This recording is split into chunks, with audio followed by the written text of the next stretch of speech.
de souci.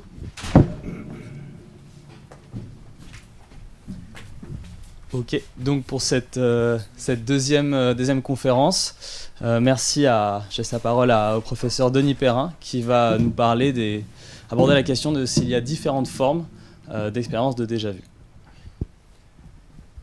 Ok, peut-être que je vais... Tu as besoin d'eux ? Non, je vais juste surveiller le temps pour respecter... Non, je prends mon téléphone.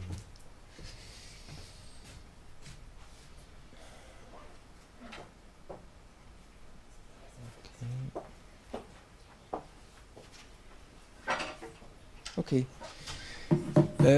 D'abord, un très grand merci pour l'organisation du séminaire, à Monica et à Khouloud. Merci beaucoup. Donc moi, je suis philosophe de l'esprit, et je travaille principalement sur le phénomène de la mémoire. Donc je n'ai pas écrit autant que Chris sur le phénomène du déjà-vu. À vrai dire, je travaille sur cette question-là depuis assez peu de temps, 1 an, 2 ans, pas plus. Donc ce que je vais vous présenter aujourd'hui, c'est le résultat de ces quelques mois de travaux sur le phénomène du déjà-vu, que j'ai conduit notamment avec Chris. On a fait paraître, il n'y a pas longtemps, un article, et l'essentiel de ce que je vais présenter aujourd'hui est présenté précisément dans l'article en question. Une question que je voulais poser à Chris, et puis on n'a pas eu le temps, mais ça va permettre d'enchaîner. D'ailleurs, je vais utiliser un certain nombre d'éléments que Chris a mentionnés pour ma propre présentation. C'est, le déjà-vu, ça renvoie à une expérience, un état de conscience particulier. Et une question qu'on peut, à mon avis, qu'on doit se poser, en tout cas que les philosophes se posent, c'est qu'est-ce qu'on retient comme des propriétés constitutives de l'expérience en question. Vous voyez, quelqu'un tout à l'heure a posé la question, mais quand j'ai une expérience du déjà-vu, très souvent j'ai l'impression que je pourrais anticiper le futur. Est-ce que ça, c'est un trait de l'expérience du déjà-vu qu'on retrouve très fréquemment dans le déjà-vu? Une autre propriété qu'on n'a pas mentionnée, alors je la mentionne maintenant parce que de fait je n'aurai pas le temps d'en parler dans mon exposé, c'est le caractère étrange du déjà-vu. Il y a beaucoup de sujets qui disent mais c'est une sensation vraiment très étrange, certains disent même que c'est désagréable. Donc comment expliquer ça?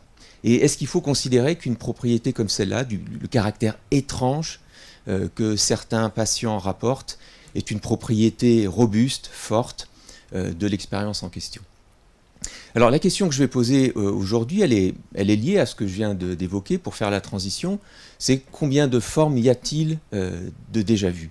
Alors j'ai parlé de déjà expérience, passez-moi l'expression, je vais utiliser cette expression-là parce que je vais en venir à la distinction entre deux formes de déjà expérience, en suivant certains auteurs, Chris, à un certain moment du développement de ses travaux, et je vais défendre l'idée qu'on doit distinguer entre le déjà vu et le déjà vécu. Ok. Donc la question, alors pardon, les diapos sont en anglais, c'est pas de l'affectation, c'est que j'ai repris beaucoup d'éléments de présentation que j'ai faites, et je voulais pas mélanger le français et l'anglais, ça aurait été infâme, donc je vais faire ma présentation en français, mais les diapositives sont en anglais. Donc une question est de savoir si je vais utiliser cette expression-là, si les déjà expériences constituent un phénomène unifié. J'ai fait apparaître ici un certain nombre de comptes rendus ou de citations qui manifestement font référence à cette expérience-là, ce qu'on appelle souvent donc, le déjà-vu, après en un sens très général. Vous voyez, je lis simplement les deux premiers comptes rendus que j'ai dû prendre soit dans des travaux de Chris, soit dans les travaux de Nathan Hillman. Donc le premier dit, et je reviendrai sur ces exemples-là qui me semblent intéressants. Frequently I relate these to seeing people in the street. I will recognize them, rack my brain trying to remember where and expect them to greet me as we pass. Et un second compte rendu, it was usually for just a few seconds when everything in those few seconds felt like it had happened before, usually during a conversation. Voilà des exemples typiques de compte rendu de sujets que des sujets font de leur expérience du déjà-vu. Alors je vais laisser de côté donc je vais m'interroger sur le caractère unifié ou pas du phénomène. Tout toute bonne ou tout bon scientifique, quand elle analyse un phénomène, doit évidemment se poser la question de savoir s'il y a des formes différentes de ce phénomène, s'il y a une classification avec des critères différents, des catégories différentes que la personne en question doit élaborer pour comprendre le phénomène. Et donc moi je vais m'intéresser à ça, combien de formes y a-t-il de déjà expérience. Je vais laisser de côté, il en existe, des classifications un peu extravagantes, par exemple, alors je ne sais jamais comment prononcer son nom, Napi propose, je crois, dans un texte de 2015 jusqu'à 32 ou 35 formes de déjà expérience. Bon, je ne vais pas du tout m'attarder là-dessus. Ce que je vais privilégier, c'est une classification, là, en l'occurrence une distinction, qui est motivée par les connaissances scientifiques qu'on possède, notamment sur la mémoire. Alors, je vais procéder de la façon suivante, très simplement. Dans un premier temps, je vais introduire ce que j'appelle la conception standard, qui défend qu'il y a une forme de déjà-vu. Et au fond, c'est un peu ce que Chris a supposé dans son exposé. Donc je vais la présenter et la discuter. Et puis, je vais motiver l'idée qu'une approche qui soutient qu'il y a deux formes de déjà-vu, deux formes de déjà-expérience à distinguer, est en tout cas une approche, une conception qu'il faut prendre en considération, et c'est peut-être même la bonne conception, on pourra en discuter. Dans ce deuxième temps, je vais considérer la seule version existante à ma connaissance de cette approche à deux formes, ce que j'appelle, et je vais expliquer pourquoi, the achievement view. Et puis, dans un troisième temps, je vais introduire une seconde version de cette approche qui défend qu'il y a deux formes distinctes de déjà expérience, ce qu'on appelle dans l'article the ability view. Je vais expliquer en quoi ça consiste. Donc, tout ça se trouve dans cet article-là qu'on a fait paraître récemment avec Chris et un autre collègue, André Santana. Donc, prenons la première partie.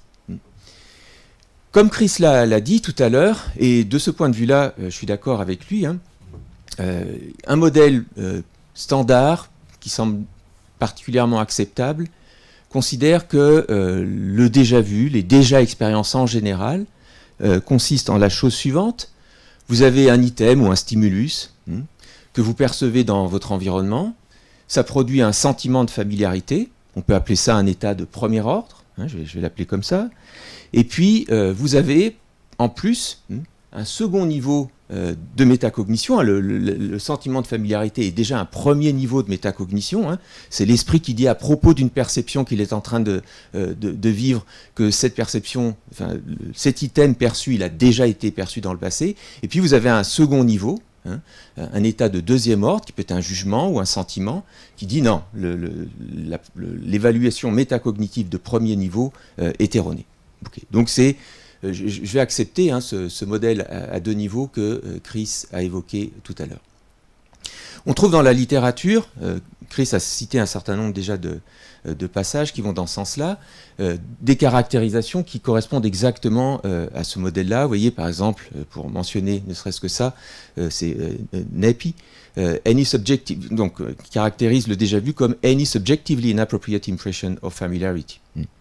Donc il y a l'idée que vous avez un sentiment de familiarité et vous avez en même temps le sentiment, ou le jugement, c'est à voir, que ce sentiment de familiarité est erroné. Alors, je pense qu'il y a des... Donc là, comment dire ? En philosophie, on dirait que ce que je vais faire là maintenant, c'est de la philosophie de la psychologie. C'est-à-dire que je réfléchis à ce que la neuropsychologie de ce phénomène du déjà-vu dit au sujet de ce phénomène, et j'essaye de discuter, de voir ce qui tient, ce qui ne tient pas. Et là, en l'occurrence, je voudrais adresser soulever deux points critiques par rapport à cette conception standard. Le premier point, ça concerne la façon dont cette conception-là caractérise le phénomène du déjà-vu, c'est-à-dire qu'elle propose une caractérisation phénoménale. Ce que je viens de mentionner, on ressent un sentiment de familiarité, Chris a insisté là-dessus, que l'on évalue comme étant erroné. On a besoin de ces deux choses-là. Il n'est pas dit que si on réfléchit vraiment de près à cette façon de caractériser le phénomène, on ait affaire à une caractérisation qui soit satisfaisante. Vous voyez, en un sens, on pourrait formuler les deux critiques suivantes En un sens, d'abord, cette caractérisation, elle est trop large. C'est-à-dire qu'il y a toutes sortes de phénomènes dans lesquels on a un sentiment de familiarité qu'on juge comme étant erroné, dont on n'aura pas du tout envie de dire que ce sont des cas de déjà-vu. Prenez le cas de la fausse reconnaissance. Chris a évoqué ce phénomène, et puis il y a un paradigme expérimental qui utilise cette idée de fausse reconnaissance.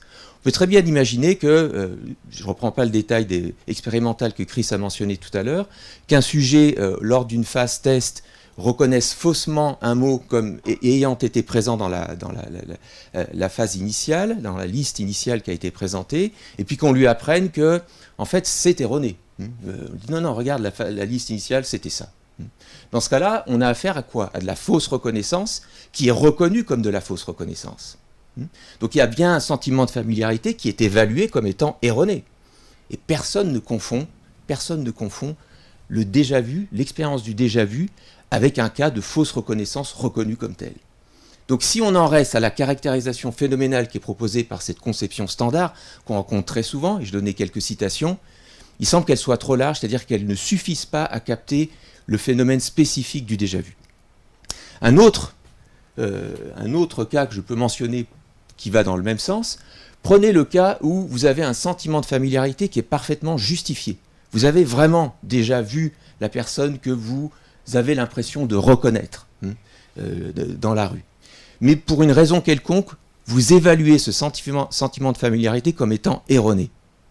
Vous avez toutes les propriétés, tous les critères satisfaits, tous les critères qui sont mentionnés par la conception standard, qui sont satisfaits par un cas comme celui-là. Mais je pense que la plupart des spécialistes en neuropsychologie du déjà-vu diront non, ce n'est pas un cas de déjà-vu. Le déjà-vu, il doit inclure un sentiment de familiarité qui est erroné, qui est effectivement erroné. Donc, vous voyez, la caractérisation en termes d'expérience, plus précisément en termes de sentiment de familiarité évalué comme étant erroné, si on en reste à ça, alors il faut faire tomber un cas comme celui-là sous la catégorie du déjà-vu. Or, manifestement, je pense que la plupart des spécialistes du déjà-vu me diront bon, peut-être qu'on peut inclure ça, mais c'est pas à ça qu'on pense d'abord. On pense à de la familiarité erronée. Et quand Chris a parlé tout à l'heure du déjà-vu, il prenait des cas de sentiment de familiarité erroné. Il pensait bien à ça. Donc, la caractérisation, elle est sans doute trop large. Elle est sans doute aussi trop étroite. Chris, tout à l'heure, et là j'étais d'accord avec lui, disait AKP, il n'est pas sûr que ce soit, ce soit un cas de déjà-vu permanent. Mais on trouve dans la littérature des gens qui disent ça. AKP a un sentiment de familiarité constant. Ok, si la bonne caractérisation du déjà-vu, c'est la caractérisation phénoménale que j'ai rapportée en m'appuyant sur des citations prises dans la littérature empirique, non, AKP, ça ne marche pas. AKP n'a aucune évaluation négative du sentiment de familiarité constant qu'il vit. Donc, vous voyez, on peut discuter, et je pense qu'il faut le faire, d'abord, la façon dont la conception standard caractérise en termes phénoménaux, c'est-à-dire en décrivant l'expérience du déjà-vu, le phénomène en question. Un second point de discussion, et c'est celui-là que je vais prolonger, pas le premier, c'est non pas de, cibler la caractérisation phénoménale, mais de cibler cette idée que toutes les déjà-expériences incluraient pour le premier niveau, pour l'état mental de premier niveau, un sentiment de familiarité. Alors, encore une fois, si vous lisez la littérature, et c'est normal, elle est en cours de développement, elle est relativement récente, la littérature n'est pas forcément cohérente dans sa façon de caractériser le phénomène en question. Mais ce que vous trouvez quand même très régulièrement chez la plupart des chercheuses et chercheurs qui travaillent sur cette question-là, c'est que c'est un sentiment de familiarité qui constitue l'état de premier niveau. Si on revient aux deux exemples que je vous ai donnés initialement, ce sera mon point de départ pour discuter ce modèle exclusivement fondé sur la familiarité. En tout cas, il suggère qu'on a affaire à des expériences de types différents. Prenez le premier cas, vous voyez, voir quelqu'un dans la rue, etc. Dans ce cas-là, à quoi on a affaire? On a affaire à l'expérience d'une entité particulière, d'un item particulier qu'on juge familier